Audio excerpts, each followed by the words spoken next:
ప్రజాప్రతినిధిగా మీ అందరికీ కూడా మీ ప్రజాప్రతినిధి నేను ఏదో వేగ్గా చెప్పలా, కాగితాలన్నీ మీ చేతికి ఇచ్చాం, మీరే ఇన్వెస్టిగేట్ చేసుకోండి. నేనేది ఫేక్ డాక్యుమెంట్ ఇవ్వను, నా దగ్గర ఆధారాలు ఉంటే ఇస్తా. కాబట్టి నేనేదో ట్విట్టర్లోనూ రెట్టలేను. కాబట్టి దీని మీద ఈ భారీ భూ స్కామ్ మీద అధికారుల దృష్టికి భారీ బ్యాంక్ స్కామ్ మీద అధికారుల దృష్టికి తీసుకెళ్తాం. దీంట్లో ఒక చిన్న మెతలబు ఉంది. 2019లో 2016-17లో ఎన్పీ అయిన అకౌంట్ని బ్యాంక్ అధికారులు ఒత్తిడి చేస్తుంటే ఆ రోజు ప్రభుత్వం అధికారంలోకి మారితే ఈ వ్యక్తి జగన్తో ఎందుకు లాలు చేయాడు కూడా చెప్తున్నాను. ఒకరోజు 2019లో తన సొంత ఇంటికి విజయసాయిరెడ్డిని విందుకు పిలిచారు. ఆ విందు ఏంటంటే, నేను 120 కోట్ల ఆస్తి నా దగ్గర బ్యాంక్ లోన్ ఉంది, కాబట్టి నేను జగన్ ఏమన్నా నేను కోవర్ట్గా బిహేవ్ చేస్తానని చెప్పి ఆ రోజు జగన్తో లాలూచి అయ్యి ఆ రోజు నుంచి ఈ రోజు వరకు తెలుగుదేశం వ్యతిరేక కార్యక్రమాలు చేస్తున్న విషయం మీ అందరికీ తెలుసు. కాబట్టి ఈటి బ్యాంకుల దాని ఒక ప్రజాప్రతినిధిగా 120 కోట్లు ప్రజలకు చెందాల ఆస్తిని మనం చూసాం. ఎక్కడైనా విజయమాల్య అన్నారు, నీరవ్ మోడీ అన్నారు, విజయవాడలో 5 కోట్లు 10 కోట్లు వ్యాపార సంస్థలు తీసేస్తేనే రకరకాలుగా మాట్లాడుకున్న వ్యక్తులకి 120 కోట్లు తీసుకున్న విజయవాడ విజయమాల్య గురించి మీరు వెలికి తీసి బయటకి తీసుకురావాలని మీ పత్రికా వ్యాప్తంగా మీ అందరికీ తెలియజేసుకుంటున్నాను. నేనేమి ఫేక్ ఇవ్వలేదు, మీ అందరికీ డాక్యుమెంట్స్ ఇచ్చాను కాబట్టి మీరు చేసుకోండి. ఇహ రెండో అధ్యాయం, గత 15 రోజులే కాదు, గత సంవత్సరం కాలం నుంచి ఈ వ్యక్తి రకరకాలుగా నా మీద ఆరోపణలు చేస్తూనే ఉన్నారు. ఇది లెటర్లు ఇది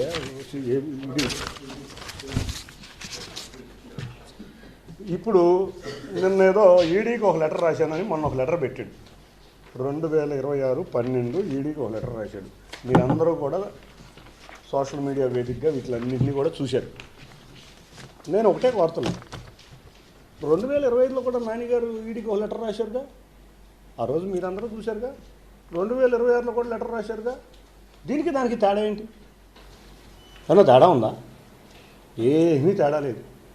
ఇతని చరిత్ర ఏంటంటే లెటర్లు రాయటం ఇంతవరకే మిగిలింది. 2025లో రాసిన లెటర్కి 2026లో రాసిన లెటర్కి ఒక పేరా యాడ్ అయింది. దీన్ని చాట్ జీపీలో ఒక ప్రింట్ తీసుకుని రకరకాలుగా ఒక పారాగ్రాఫ్ను మార్చుకుని చేసిన లెటర్లు. దీన్ని చూసుకుని మీరు అందరూ ఏమంటారు, రోజు ఏదో ఆరోపణ అంటారు. కొత్త ఆరోపణ ఏమన్నా ఉందంటే మీరు డెఫినెట్గా అడిగితే నేను ముందుకు వచ్చి సమాధానం చెప్పడానికి నేను ఎప్పుడూ కూడా రెడీ. ఒక విషయం చెప్తున్నా, మీరు తెలుసుకోవాలి. 2009లో ప్రజారాజ్యం చిరంజీవి గారు ప్రారంభించారు. చిరంజీవి గారు ప్రజారాజ్యం ప్రారంభించిన సమయంలో ఈయన ఆ రోజు ప్రజారాజ్యంలో చేరాడు. ఆ రోజు బయటకు వస్తాయి ఈయన అన్న మాటలు ఏంటంటే, చిరంజీవి గారిని కానీ పవన్ కళ్యాణ్ గారిని కానీ అరవింద్ గారు కానీ వీళ్ళు టిక్కెట్లు అమ్ముకున్నారు, వీళ్ళు ఫ్రాడు, ఇది ఆయన చెప్పిన డైలాగ్. ఆ రోజు అందరికీ మీడియా మిత్రులందరికీ తెలుసు. తర్వాత 2014లో ఈయన మీద కోనేరు రాజేంద్ర ప్రసాద్ గారు పోటీ చేశారు.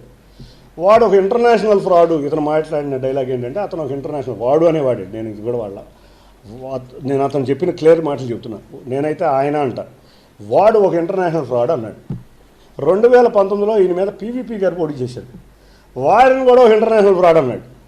ఈ అన్నిటికన్నా ముఖ్యంగా మీరు ఆలోచిస్తే 2019లో విజయసాయిరెడ్డి మీటింగ్ తర్వాత మీరు ఆలోచించండి, చంద్రబాబు నాయుడు గారిని కుప్పం చూసుకో, లేకపోతే అచ్చెన్నాయుడు గారిని ఇంకోటి చూసుకో, లేకపోతే 2014-19లో నిన్ను గెలిపించిన బోండా ఉమ, బుద్దా వెంకన్న, నాగుల మీర, దేవినేని ఉమ, వీళ్ళని తప్పితే ఈరోజు వైసీపీని విమర్శించింది లేదు, ఇంకోటి లేదు. అన్నిటికన్నా ముఖ్యంగా ఇంకోటి చెప్తా, ఈనాడు రామోజీరావు గారిని విమర్శించాడు, టీవీ5 బిఆర్ నాయుడు గారిని విమర్శించాడు, టీవీ9ని విమర్శించాడు, ఆఖరికి మహాన్యూస్ని విమర్శించాడు, ఆంధ్రజ్యోతి రాధాకృష్ణ గారిని అయితే అన్ని అనరాని మాటలన్నీ అన్నాడు. ఈయన విమర్శించింది ఒకటి, సాక్షి పేపర్ని ఏ రోజన్నా విమర్శించడం ఎవరన్నా చూసారా? సాక్షి మిగతా మీడియా చిన్న విలేకరులను కూడా మీరు చూసాం. 2019 నుంచి 23 వరకు మీ అందరినీ బిర్యానీ పొట్లాలకు అమ్ముడిపోయారు, ఆఖరికి మందు బాటిల్కి అమ్ముడిపోయారని రకరకాల వ్యాఖ్యానాలు మిమ్మల్ని అందరినీ చేసిన రోజులు ఉన్నాయి. అటువంటి వ్యక్తి కొత్తగా నన్ను విమర్శిస్తాడని నేను అనుకుంటాను. నాకు పెద్ద విషయమే ఉంది. ఇతను మీరు చూస్తే ఆఫీస్లో ఇటుపక్క స్థలం ఆక్యుపై చేయడానికి అతను తిట్టాడు, ఇటుపక్క ఒక హోటల్ చిన్న వ్యక్తికి అటుపక్క చేశాడు, రోజు మీడియాలో చూసాం. ఆ రోజు ఏబి వెంకటేశ్వర గారు 250 మంది 300 మంది పోలీస్ ఫోర్సును పెట్టితే కానీ రోడ్డు మీద స్థలం చేయలే. పక్కన హోటల్ వ్యక్తి పాపం అతను చిరు వ్యాపారస్తుని కూడా అడుగున్నా. ఇతరు విమర్శించని వ్యక్తి అంటూ ప్రపంచంలో ఉన్నాడు అంటే ఈ ఒకే ఒక వ్యక్తి, అది జగన్ రెడ్డి. ఇతనికి జగన్ రెడ్డికి ఉన్న అలవాటు ఏంటంటే దొంగే దొంగ అంటారు. దొంగే దొంగ అని ఎందుకంటారంటే జగన్ రెడ్డి బాబాయ్ వివేకానంద రెడ్డిని హత్య చేసి గౌరవ ముఖ్యమంత్రి నారా చంద్రబాబు నాయుడు గారి మీదకి తోశాడు. అట్లాగే వీళ్ళు స్కాములు చేస్తా ఈయన ఈ పెద్ద మనిషి, ఈ స్కాములు నేను చేశానని దొంగే దొంగ దొంగ అని అడుగుతూ ఉంటారు. వీళ్ళకున్న స్ట్రాటజీ సైకాలజీ అంతా ఇదే. ఇంకో విషయం చెబుతున్నా, ఈయనకి పరోక్షంగా సీట్ ఇచ్చి ఆర్థికంగా ఇబ్బంది ఉన్న సుజనా చౌదరి గారిని ఏమన్నాడు మొన్న, బ్యాంక్ స్కామ్